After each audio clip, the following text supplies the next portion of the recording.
ओम गंगणपतये नमो नमः कृष्णाय वासुदेवाय हरे परमात्मने प्रणतः क्लेशनाशाय गोविंदाय नमो नमः।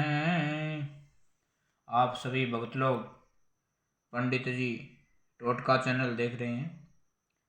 आज चर्चा करेंगे। काफ़ी भक्त लोग फ़ोन करके पूछ रहे हैं कि पंडित जी मंगली योग क्या होता है। कुछ हमारे पंडित जी महाराज ने हमारे बच्चों को मंगलिक बता दिया, तो आज मंगलिक के बारे में चर्चा करें।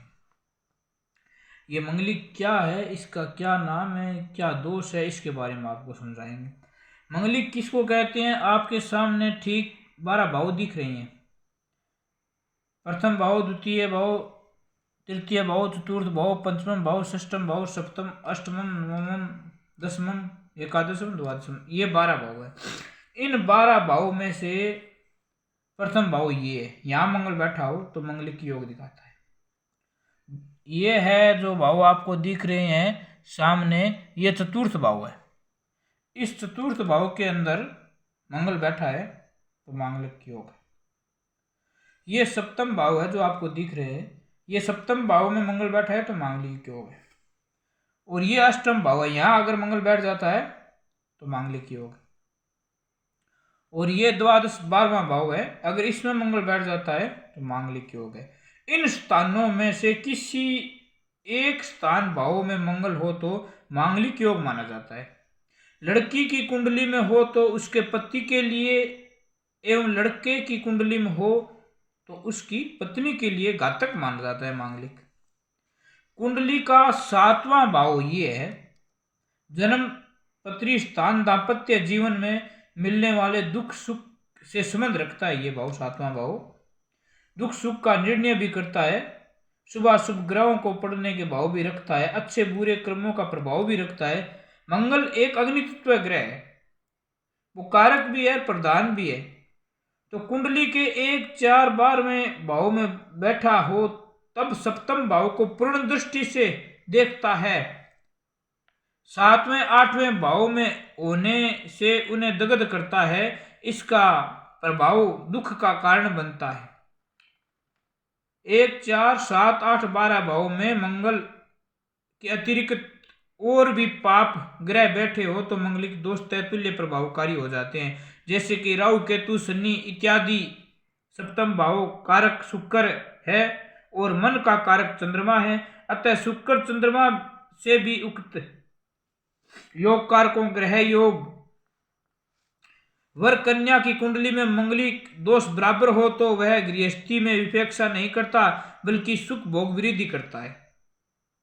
एक की कुंडली में 1, 4, 7, 8, 12 भाव में जिस किसी के स्थान में शनि, मंगल व अन्य पाप ग्रह हो तो दूसरे जन्माक चक्कर में तैतुल्य प्रधानता हो तो भौमदोष समाप्त हो जाता है।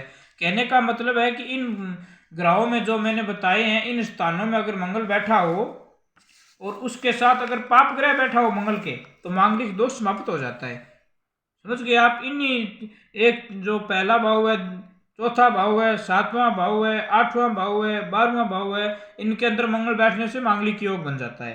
अगर इन्हीं के भावों के अंदर साथ में मंगल के पाप ग्रह बैठे हैं, जैसे शनि है, राहु है, केतु है, ये पाप ग्रह साथ में बैठे हुए हैं तो मांगलिक दोष समाप्त हो जाता है। ये मंगल के प्रभाव के दोषों के जो प्रभाव है वो हम आपको बता रहे हैं। मंगल जीवन के अंदर शादी के लिए, विवाह संबंध में बहुत ज़्यादा विचार रखने योग्य बातें हैं, क्योंकि मंगल है वो अपना रूप दिखाता है। जिस स्थान पर बैठ जाता है उस स्थान से मंगल अपना रूप हमेशा ही दिखाता है। गुरु मंगल संयोगे भौम दोषेन विद्यते, चंद्र मंगल संयोगे भौम दोषेन विद्यते। क्योंकि गुरु तो मंगल के योग को अधिकांश राजयोग कारक मानते हैं परंतु मंगल के इन भावों में अगर आप गौर नहीं करते हो तो उसके व्याय संबंधी फिर दिक्कत आती है। तो आज का मांगलिक का ये दोष समाप्त करवाना चाहिए। विद्वान ब्राह्मणों द्वारा पूजा पाठ करवानी चाहिए। आपके सानिध्य में अगर ज्योतिषी ब्राह्मण रहते हो, विद्वान ब्राह्मण रहते हो, तो उनके पास में जाएं, जा करके और उनसे बातचीत करें कि मांगलिक योग के लिए क्या करें क्या नहीं। तो विद्वान ब्राह्मण होते हैं, वो मंत्रों द्वारा मांगलिक दोष को दूर कर देते हैं। तो आपके पास में नज़दीक कहीं ब्राह्मण देवता रहते हो तो उनसे संपर्क करें और मांगलिक दोष में चर्चा करें। अगर लड़की मांगलिक है, लड़का मांगलिक नहीं है, तो उन दोनों की शादी करना घातक है। दोनों बच्चों में से एक बच्चा मांगलिक है तो उनमें से शादी करना घातक। हाँ, दोनों मांगलिक है तो उनका मंगल दोष समाप्त हो जाता है, उनकी शादी हो सकती है। अगर मंगल के साथ कोई पाप ग्रह बैठा है फिर भी आप शादी कर सकते हैं, क्योंकि मंगल दोष समाप्त हो जाता है। तो मेरा कहने का मतलब यही रहेगा कि 1, 4, 7, 8, 12 भाव में मंगल बैठा है उसको मांगलिक कहते हैं। अगर लड़का और लड़की की दोनों कुंडलियों सामान्य है फिर तो शादी करने में कोई आपत्ति नहीं है। अगर एक कुंडली के भाव में मंगल मांगलिक योग दिखा रहा है तो उसकी मांगलिक के साथ में ही शादी करें। अगर आपको अन्य लड़का मिल रहा है अच्छा सुशील, अगर उसके साथ शादी करना चाहते हैं तो आप विद्वान ब्राह्मण से संपर्क करें और ज्योतिष के अनुसार उनसे आप परामर्श लें। परामर्श लेकर के और फिर आप मंगल दोष समाप्त करवाएं। मंगल दोष समाप्त करवाने के बाद में आप शादी कर सकते हैं बच्चे और बच्चे की, उसमें कोई आपत्ति नहीं है।